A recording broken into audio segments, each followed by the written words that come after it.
Magandang araw sa inyong lahat mga bro. So ngayon araw ay mayroon tayong gagawin dito na makina ng Honda Dash 110.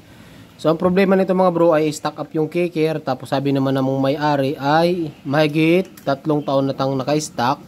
Mahigit 3 taon na siyang naka-stock mga bro. Kaya nag-stock up na yung kanyang kicker.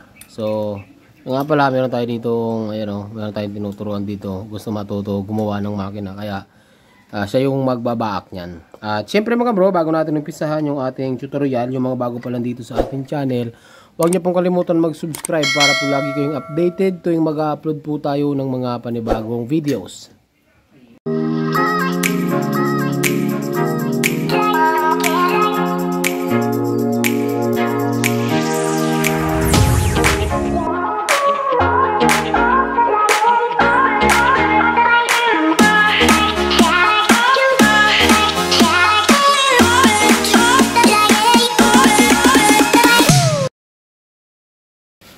Ayan mga bro. Ayan, so tinanggalin na bro yung kanyang karburador. So isa sa mga kailangan tanggalin yan mga bro kapag ka nagtatap overhaul. So gagawa tayo dito ng mga step by step tutorial Kasi kung bubuhin natin isang buong video gagawa tayo, hahaba yung video, marami na naman yung magagalit. So kaya pa isa-isa yung ang gagawin natin dito na video. Halimbawa, paano magkalas ng magneto-side, paano magkalas ng clutch side. Ngayon, ang ituturo ko sa inyo is kung paano mag-top overhaul or kung paano kalasin yung ating cylinder block, cylinder head at saka yung head cover. So kagaya niya, kung makikita nyo, ginagawa na ni bro. So tanggalin muna natin yung ating manifold. Pero kahit wag na bro, tinanggal muna yung carburetor. Okay na yan. Bali wala na yan kasi tinanggal. Pero kung hindi mo tinanggal yung carburetor, pwede na yan. Okay, so ang unang-unang gawin mo dyan bro kapag nagtatap overhaul, unang-unang mo kalasin dyan is yung dalawang bolt dito sa ibabaw. Okay. So gamit kayo dyan mga bro ng ang size talaga niyan ay 10mm. Kaso kung makikita nyo, pinalitan na nila ng Allen. Ayan. So dalawa lang naman yan mga bro. Try bro. Alam nyo. Tunay lang. Hanapin nyo lang si bro. Dito lang si bro Santa Cruz. Ayan. Sige, kalas. Ayan. Isa. Tapos pag nagkadyan bro, pag nagkakalas ka nyan, sabi ko nga sa inyo, tatandaan mo lang yung mga bolt na pinagkakalas mo para sa pagbabalik, ikaw rin ang hindi mahihirapan. So dito, pinalitan na nila ng Allen. Yan, tanggal. Tama na yung bro, tama yung hawak-hawak mo. Madumi lang. 5. Yan. So ang ikot niyan mga bro ay clockwise, counterclockwise pala.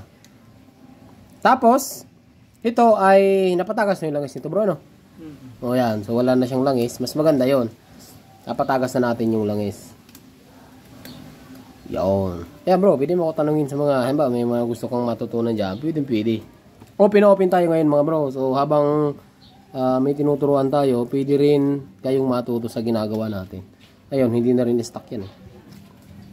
Okay. Pagka nakalas nyo na yan, makakalas nyo yung cover. Dahan-dahanin mo bro kasi, ayan minsan baka mare mo walang gas. Pero papalitan din naman natin yan.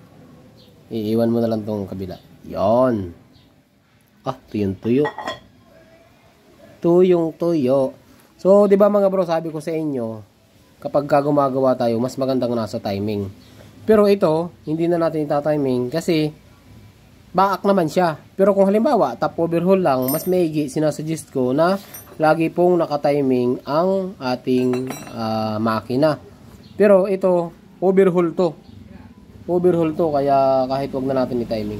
Pero kasi mo muna to. At yan bro, nakaganon yan Kasi hindi mo makakalas yung kahit hindi naman bro, pwede naman.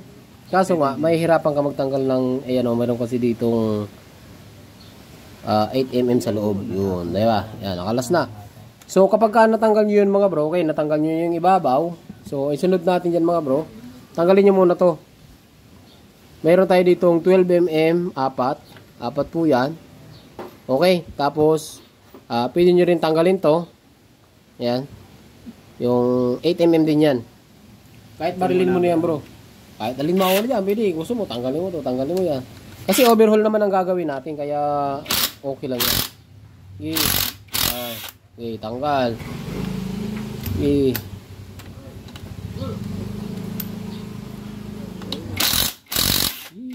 mo ng birahin yan. Di tanggal. Tanggal. Tapos meron pa yan dito sa ilalim ha. Okay. Ito, tirahin mo naman to bro. Yan. 8mm naman to. Tapos take note mga bro, yung dito sa ibabaw, meron yung mga washer ha. Ayan, baka kasi makailalim. Ano yan? Basahan. Ayan, tanggalin mo. Hop! Ito ang mga bro, ang pinakamahalaga dyan. Sa Honda Dash, pag tinanggal nyo to, meron dyan spring. Tanggalin mo. Merong spring yan. Yan dyan nagkakamali yung iba. O, kagaya niya, wala o. Patay, ang ingay nito. Kita niyo yan mga bro yung butas na yan. Ito. Mayroong spring dyan. At saka yung, parang ano, yung sa Bendix.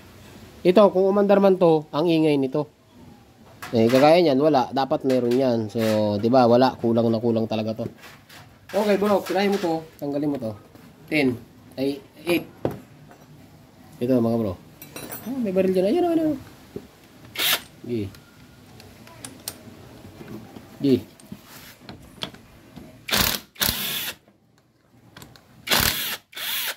Yan o. Tapos mga bro, ang tensioner niya nasa ilalim. So, kaya naman tong mahugot. Kahit hindi natin tinatanggal yung tensioner, pwede naman. Tapos, hindi bro, mali yan. 8. 8 ba yan? 8 po. Oh, tama yan. Merong 8 dyan na dalawa sa ilalim. Ayan o. Patay mo marilin. Naabot ba yan? Ay, Ha? pala yan eh. Ay, tunay na yan bro. Yan o. Kalas. Kalas. Kalasin mo ng kalasin yan. Tapos, tanggalin mo na yung, ano mo, yung sprocket. Pababa, patras dito. Yan.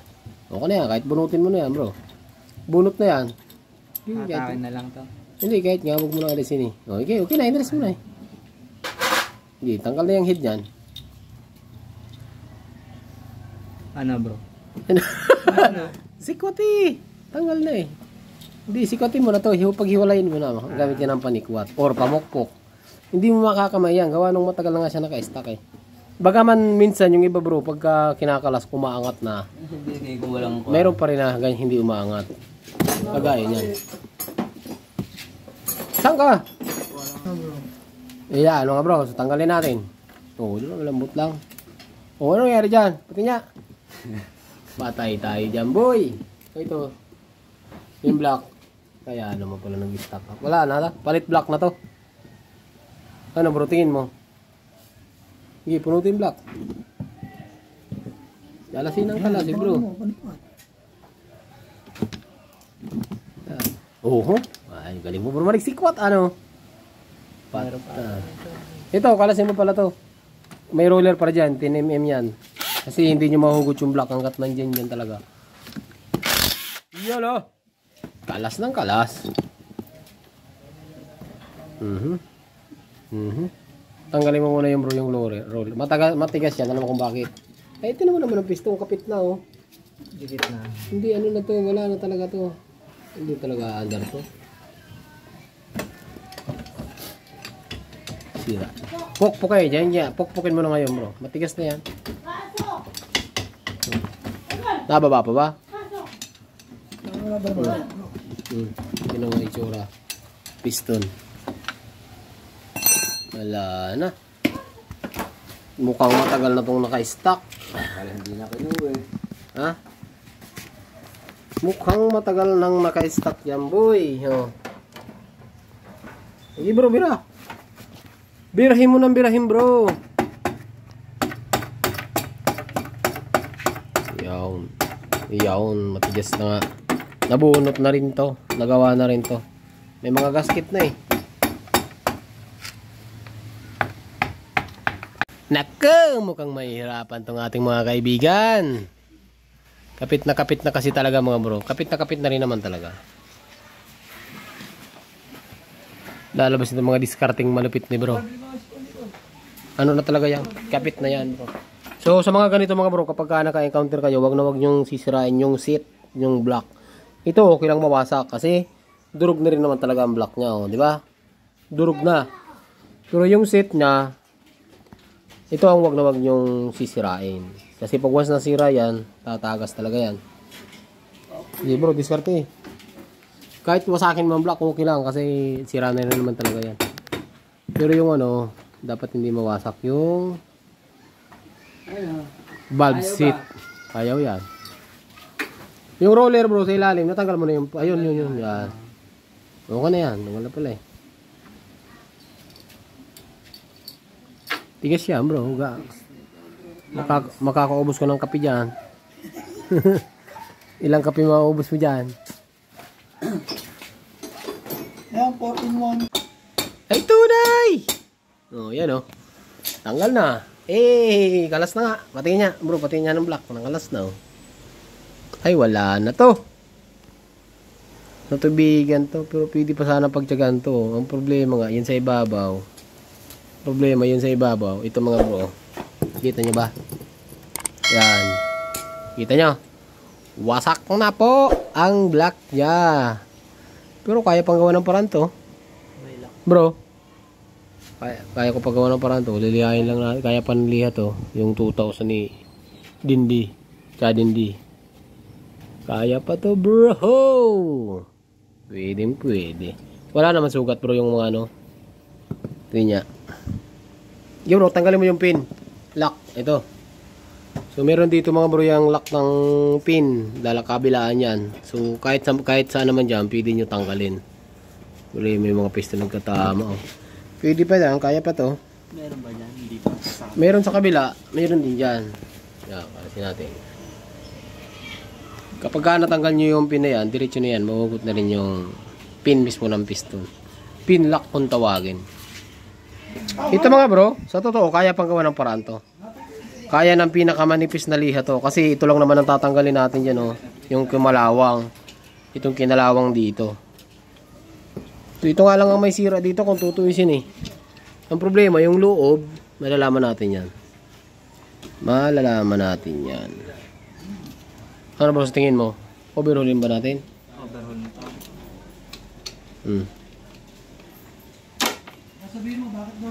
Problema nito, parang nag-crack talaga siya dito. Mga bro, ayan oh. Parang may crack oh. Ayun oh, crack. Kraken. It's Kraken. Ano, ayaw? Bro, parang may ano. Iba yung pagka-nito bro. Ganyan ang original. Wala siya yung parang nakano pa. Oo, yun ang mga replacement. Ayaw, kaya yan. Hindi ko pa nga binubunggal yung aparador ko eh. Mas maraming damit ko. Pag hindi mo ko tinanggal yung aparador. Ayaw bro. Isa lang yung gano'n. Sungkitin mo lang ng pais palabas. Pero ikutin mo muna kung hindi matamaan. Ikutin mo muna siya. Baka hindi mo nakikita. Ito, wala. Meron yan. Piling wala. Wala. Ba't niya? Tingnan mo. Parang wala siya. Ayun o. Ayun o. Iniikot lang. Hindi yan bro. Ayun yung sa gilid lang. Ayan, nakita mo? Yung ring. Hindi yung ano. Hindi. Ay, iba naman palang inaano mo. Hindi yan. Nakikita mo yung ring sa gilid? Ito yung parang naka... Oo, ilalabas mo muna siya. Iikot ko siya pag gano'n. Parang ito kasi yung sungkitan niya bro, ayan oh. Ibig sabihin hindi rin bro. Ayan, ganito. Paano bro? Kasi yung iba nasana yung parang... Patingin. Replacement kasi yung sinasabi mo. Sana yung test-light ko, Peram? Nandito. Ito. Kahit anong sungkit mo dyan, hindi mo masusungkit yan kasi wala naman siya sa labas eh. Ikot mo muna. Ito ah. Kita mo to? Yung ring na yan. Ito yan. Kailangan mo palabos mo muna siya dito. Kung baga mapunta mo siya dito. Pagdating dito, saka mo siya sungkitin palabas. Sige. Gets mo na? Gets ka. Ayan o. Iusod ko lang siya hanggang maano doon.